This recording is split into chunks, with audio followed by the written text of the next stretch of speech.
kusoo dhawaada warka habeenimo caalamsida media fadlan haddii aan ugu cusub tahay subscribe saar gombeelka furada wararkii ugu dambeeyay waa habeen axad ah qodobo xasaasi ah inoo soo socdo fadlan nala joog xaliimo yaray haddii aanan malaayiin dollar nala siinin doorasho ma dhacaysa isla markaasina waxa yaranahay oo kaliya waa lacag xaliimo yaray oo cadaysatay in ay lacagta ugu muhiimsan tahay doorasho inay dalka ka dhacdo gudoomiye xaliimo yaray oo ka hadashay barnaamijka jimcaha ka baxaya BBC dadka Soomaaliya ayaa looga dooday arrimaha doorashooyinka iyo caqabadaha haysta xaliimo yaray oo hadaladeeda laga dareemi karo caro iyo inaynan diyaar u ahayn inay dalka doorasho ka dhacdo ama ay ka qabato iyadoo aan laga gaarin heshiis siyaasadeed oo dhexmara saamileyda siyaasadda xaliimo ismaaciil xaliimo yaray ayaa ku celcelisay in haddii aanay helin lacagta ay ballan qaadeen dowladda federaalk Soomaaliya oo dhan 7 milyan oo dollar iyo beesha caalamka oo ballan qaaday inay bixinayso 57 milyan oo dollar balse xaliimo yaray ayaa u muuqata inay lacagta ay ahmiyadda u leedahay oo aanay u lahayn arrimaha doorashooyinka ee quseeya doorashooyinka iyo amniga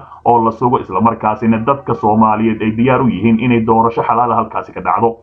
waxay ku celcelisay in wax walba diyaar u yihiin oo ay doorasho ku qaban karto balse waxaa hubaal ahay in dalka uu maanta maraayo marxalado cakiran oo aanay doorasho lagu qaban karin ayay tiri gudoomiyaha guddiga madaxa bannaan ee doorashooyinka qaranka xaliimo ismaaciil xaliimo yaray ayaa iska fogeysay eedda ah inay kaga sii dartay xaaladda siyaasadeed ee dalka kadib markii ay sheegtay inaan doorasho lagu qaban karin xilligeeda ayay tiri mar ay 27 bishii Juun hortagtay xildhibaanada golaha shacabka ayaa waxaa ka hor sheegtay inaysan doorashada ku qabsoomi karin waqtigii loo mudeeyay taasoo ay siyaasiyiin badani aad uga caroodeen su'aalo la weydiiyay oo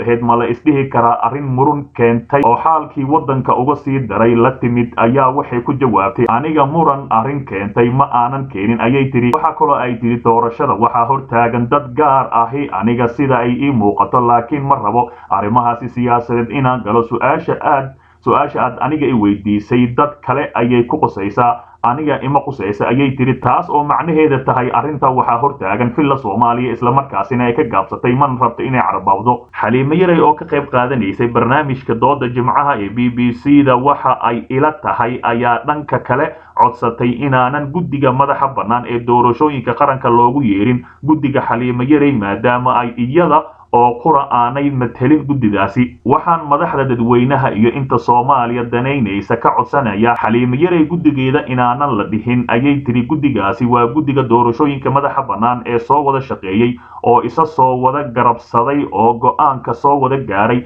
meeshaasna soo gaarsiiyay ma ahan xaliimo kaliya ayay tiri xaliimo yaray hadalkan xaliimo yaray ayaa jawaab u ah siyaasiyiinta mucaaradka ah oo si kulul ugu eedeeyay guddiga xaliimo yaray oo ku fashilmay waajibaadkii qaran ee kal hore loo wakiishay si kastaba ha ahaatee xaliimo yaray ayaa kusoo afjartay ayadoo lacagtaasi aanan la helin doorasho ma qabsoomi karto hadalkani ayaa mucaaradka iyo dad kale Soomaaliyeed aad ula yaabeen dhinaca kale maxaa ka jira madaxweyne waaro inuu ku biiray xulufada Saciid Dani iyo Axmed Madoobe madaxweynaha maamulka Hirshabelle Maxamed Cabdi Waare ayaa lagu eedeynayaa inuu aqbalo ka qaybgalka shirka golaha amniga qaranka ee ku dhawaaqay madaxweynaha Soomaaliya Maxamed Cabdilaahi Farmaajo gudoomiyaha baarlamaanka Hirshabelle Sheekh Cismaan Barre Maxamed oo maalmihii dambe oo khilaaf kala dhaxeeyay madaxweyne Waare isla markaasina la rumaysan yahay inuu taageero ka haysto dowladda dhexe ayaa ugu baaqay Waare inuu aqbalo ka qaybgalka shirka uu ku baaqay madaxweyne Farmaajo Sheekh Cismaan ayaa tilmaamay in madaxweyne Waare ay u fiican tahay inuu ka qayb galo shirka amniga qaranka kaasi oo waqtigiisii yahay 5 ilaa 8 bisha July maadaama uu sheegay inuu matalo shacabka ku nool deegaanada uu ka arrimiyo maamulka Hirshabelle gudoomiyaha baarlamaanka ayaa iftiimiyay in madaxweyne Waare uu ku xirtay madaxweynayaasha Puntland iyo Jubbaland oo si cad uga hor imaaday shirkaasi wuxuuna ugu baaqay inuu ka laabto mowqifkiisa isla markaasina uu shirka aqbalo ee Muqdisho yimaado wuxuu sheegay Barre oo ah gudoomiyaha baarlamaanka Hirshabelle in hogaamiyaasha uu hadda Waare la safan yahay ay hadda ka hor isaga ka duubeen cod waqtigii uu khilaafka kala dhaxeeyay dowladda dhexe wuxuuna uga digay in isna cod laga duubin madaxweynaha Hirshabelle Maxamed Cabdi Waare waxa aan ugu baaqayaa runtii inuu ka qayb galo shirka uu iclaamiyay madaxweynaha Jamhuuriyadda Federaalka Soomaaliya isla markaasina uu yimaado magaalada Muqdisho waxaana aan leeyahay yeysan cod ka duubin dadka aad la socoto aniga ayay hadda ka hor cod iga duubeen sidaasi waxa yiri Sheekh Cismaan Barre hadalka ka soo yeeray gudoomiyaha baarlamaanka Hirshabelle ayaa ku soo aadaya xilli muddooyinkii u dambeeyay oo khilaaf xoogan u dhexeeyay madaxweyne Waare iyo dowladda dhexe taasoo keentay in dowladda dhexe ay adeegsato gudoomiye Barre ee baarlamaanka Hirshabelle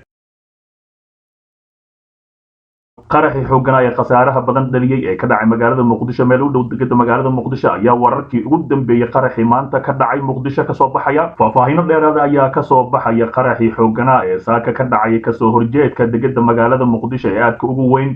gaar ahaan xarunta laanta ilaalada canshuurta oo ku taala halkaasi islamarkaasina ay tahay meesha keliya ee dhaqaalaha muqdisho laga helo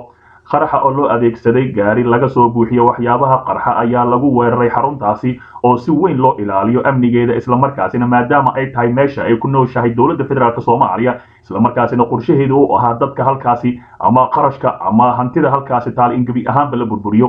ugu yaraan 5 askari ayaa lagu soo waramayaa inay ku dhaawacmeen qaraxaasi halka uu ku dhintay darawalkii waday gaariga qaraxa sida uu warbaahinta u xaqiijiyay afhayeenka ciidamada booliiska Soomaaliya Dhamma Sadiq Aadan Cali sidoo kale afhayeenka booliiska ayaa xusay in gaariga qaraxa uu noociisu u ahaa saaruf madow ahay isla markaasina la doonayay gebi ahaanba in lagu burburiyo halkaasi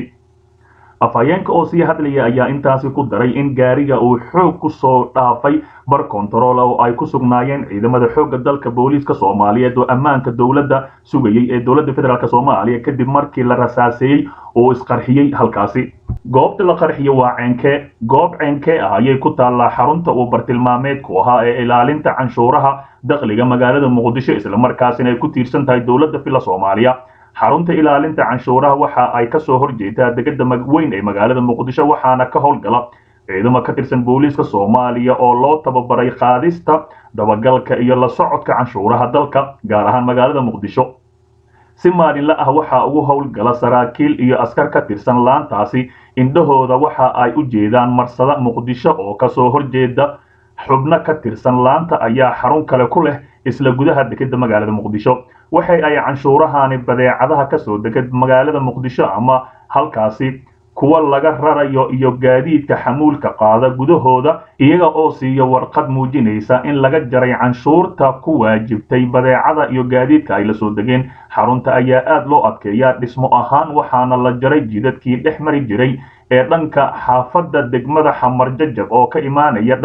imaanayay dhagaxaan iyo biro la furayo ayaa lagu wareejiyay isla markaasina qof kasta uu soo marayo ama gaariga soo marayo waa in birtaasi laga furaa isla markaasina uu soo maraa si kastaba ha ahaatee qaraxii maanta halkaasi al-shabaab ugu talagaleen inay gebi ahaanba laanta canshuuraha ku burburiyaan ayaa u suuragali waasay isla markaasina ciidamada xoogga dalka Soomaaliya gaar ahaan booliiska Soomaaliya ayaa markii uu soo jabsaday albaabkii isla markaasina rasaaseeyay kadibna halkaasi uu ku qarxay waxaana halkaasi ku geeriyooday dhagar qabihii kiligiis ahaa isla markaasina doonayay inuu halkaasi isku qarxiyo dhinaca kale Soomaaliya oo hawadeeda ka celisay diyaarad ku sii jeeday Hargeysa isla markaasina xaaladda ayaa la leeyahay waa mid aan u wanaagsaneyn Soomaaliya iyo Somaliland maadaama maalin dhawood laga heshiiyay ama lagu heshiiyay dalkaasi Djibouti warar soo baxaya oo lagu kalsoon yahay ayaa sheegaya in dawladda Soomaaliya ay hawada ka celisay diyaarad ka timid dhinaca dalka Kenya kuna sii jeeday garoonka diyaaradaha magaalada Hargeysa ee Somaliland diyaaradda oo siday qaad fara badan oo ah nooca loo yaqaano Mirooga ayaa lagu soo waramayaa inay u rarneyd ganacsade reer Somaliland ah balse waxaa hawada ka celisay dawladda federaalk Soomaaliya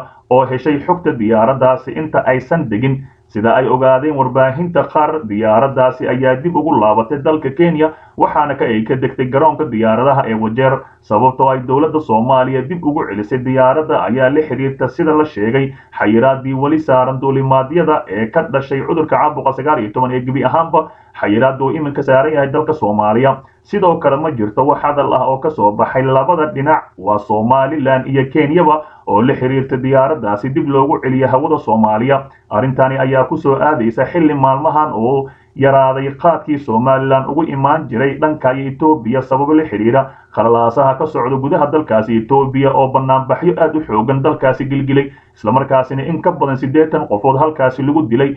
banaanbaxaasi ayaa waxa uu ka dhashay fanaan caan ahay oo reer Oromaa halkaasi lagu dilay si kastaba ha ahaatee tallaabadani ayaa sii xumeyn karta xiisadda dhinaca hawada ee Soomaaliya iyo Somaliland oo dhawaan ay wada hadallo uga bilowdeen dalkaasi Djibouti qodobadii lagu heshiiyay ayaa waxaa ka mid ahaa in isku socodka hawada iyo dhammaanba aan la siyaasadeyn isla markaasina caadi ha noqoto